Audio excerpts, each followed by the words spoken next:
Okay, well, before we get started with questions, I got to tell a story about my recent experience. I say recent, it was a year ago, just a little over a year ago now.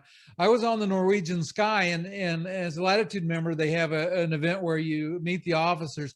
And during that event, they were talking about one of the things that they had done to help their crew understand what it's like to be dealing with mobility challenges, and also to identify areas to be improved.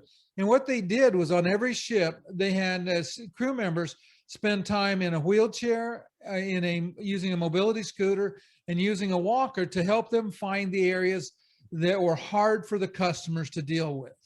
And on the Sky, it had just come out of a dry dock, or it hadn't been long since it had been refurbed. It was kind of interesting. My wife and I spent 3 days on board, and we only found one door that was a little bit of a challenge. And when I told the assistant general manager in that meeting where he was telling me about what they had done, he says, well, don't worry about it. If you need to go out that door, give me a call. I'll come open it for you.